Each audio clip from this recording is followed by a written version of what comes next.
जिला पंचायत भवन के समीप मिले 2 मृत उल्लुओं से जिला कार्यालय क्षेत्र में हड़कंप मच गया। सूचना पाकर मौके पर पहुंची पशु चिकित्सा विभाग के डॉक्टरों की टीम ने पीपीई किट पहनकर मृत उल्लुओं को अपने कब्जे में लिया और मौत के कारणों की जांच के लिए पुणे की लेबोरेटरी भेजने की बात बताई। वेटनरी डॉक्टरों ने बताया कि उल्लू बर्ड फ्लू से मरे हैं या अन्य बीमारी से रिपोर्ट आने पर ही पता चलेगा।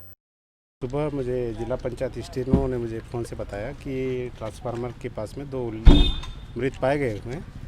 तो उन्होंने सूचना दी तो उस पर हमने जिला स्तरीय जो आरआरटी टीम है हमारी, डॉक्टर सीमा है जो डीआई लैब की प्रभारी हैं, वो आके यहाँ पे सैंपल कलेक्ट किया है दोनों उल्लू का क्लोएकल सैंपल, ट्रेकल सैंपल है ना, ये कलेक्ट किया है हमने और उसको अभी हम लोग WDRL पुणे भेज रहे हैं। चूँकि अभी बर्ड फ्लू का मामला कहीं पे देखने को मिला है, बहुत सारे जगह सुनने को मिला है, उसी के तहत हमने एहतियातन जो है इसको हम लोग सैंपल को भेज रहे हैं। जांच रिपोर्ट अब टाइम लगेगा, 3-4 दिन तो लगेगा, अभी पहुंचने में ही लगेगा, 2 दिन तो पहुंचने में ही लगेगा, विदिन वीक आ जाएगा वो। प्रथम दृष्टिया तो अभी जैसे देख रहे हैं तो थोड़ा चूँकि ट्रांसफार्मर से गिरा हुआ है तो करंट का भी हो सकता है, लेकिन वहाँ से रिपोर्ट आएगी तभी पुष्टि हो पाएगी। वेटनरी डॉक्टर सीमा कृपलानी ने बर्ड फ्लू की खबरों का खंडन करते हुए कहा कि इस तरह की शिकायत समीप के बालोद जिले में है पर धमतरी में नहीं।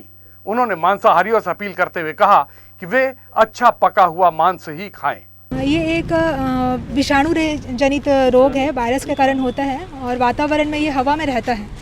और जो प्रवासी पक्षी, जो आवारा पक्षी यानी जो वाइल्ड में पक्षी मानते हैं हम, जैसे कबूतर हो गए, कौवे हो गए या और भी जितनी वाइल्ड प्रजाति की पक्षियाँ हैं, ये उनके मल में रहती है।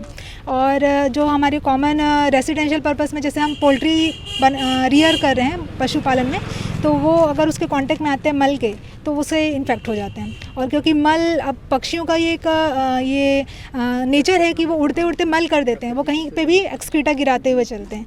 तो इस वजह से क्या होता है, वातावरण पूरा जो है कंटामिनेटेड हो जाता है, दूषित हो जाता है। तो इसी कारण से अभी इसका प्रभाव कुछ ज़्यादा हर अलग अलग राज्यों में और हमारे छत्तीसगढ़ राज्य में भी 3-4 जिलों में पॉजिटिव आया है। तो इस नाम से हम लोग सतर्कता बरत रहे हैं। सबसे बड़ी बात यह है कि ये वायरस के कारण होता है और मरने के बाद इसका लक्षण हम नहीं बता सकते।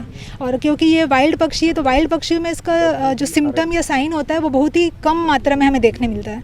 तो ये जितना इसके बर्ड फ्लू के बारे में रिपोर्ट के बाद ही हम लोग कुछ कह पाएंगे। मनुष्य में फैलने का ये एक तो पहली बात ये है कि भ्रांति ये है कि ये जानलेवा है क्या, लेकिन बर्ड फ्लू जानलेवा नहीं है। मनुष्यों में सर्दी, खांसी, बुखार या शरीर में दर्द, यही कुछ सिम्टम्स रहते हैं और ऑस्टेल्मावीर का एक वायरल दवाई आती है, उसको खाने से ठीक हो जाता है।